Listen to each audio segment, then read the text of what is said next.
Hello HVAC community. I was going to do a little video today on my own personal Rheem unit here at the house. It's definitely been Frankenstein. I'll show you guys. Here's the model number.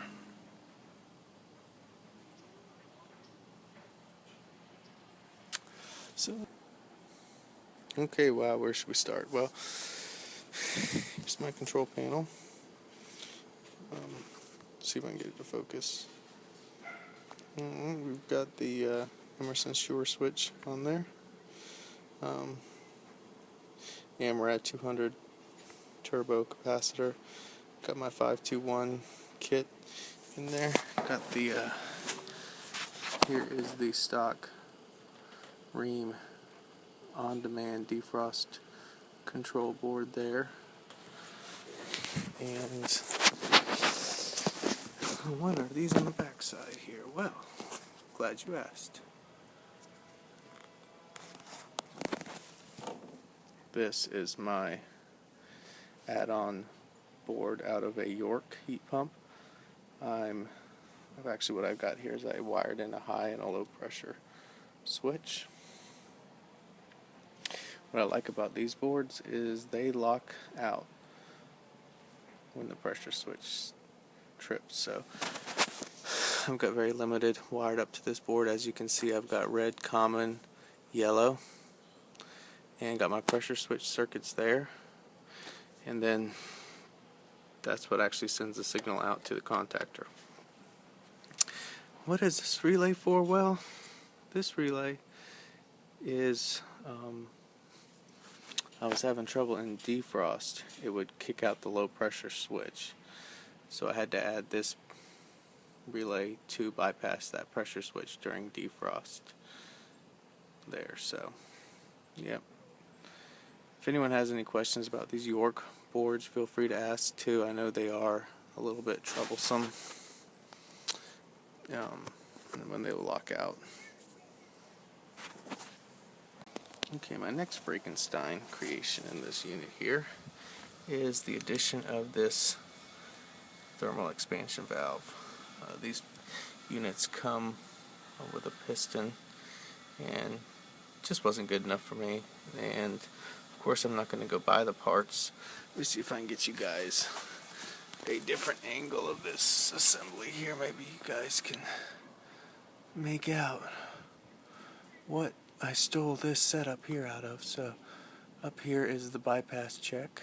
Got the expansion valve, and that's a liquid line down there. Hard to see amidst all that wiring, I know.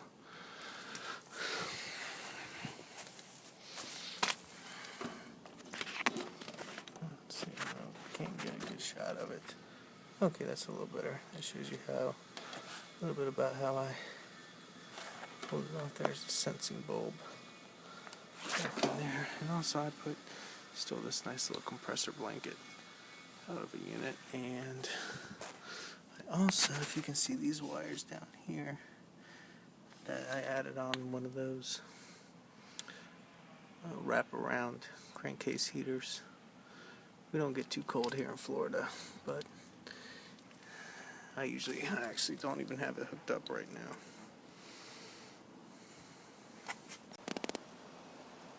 Alright, let's see how many cycles you've got on this thing.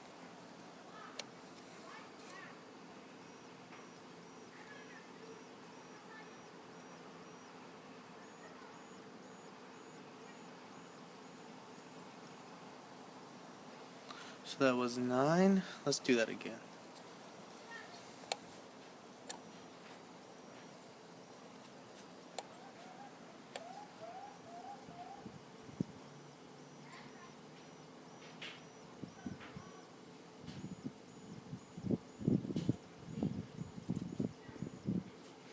Okay, so that was 9 red and 9 yellow.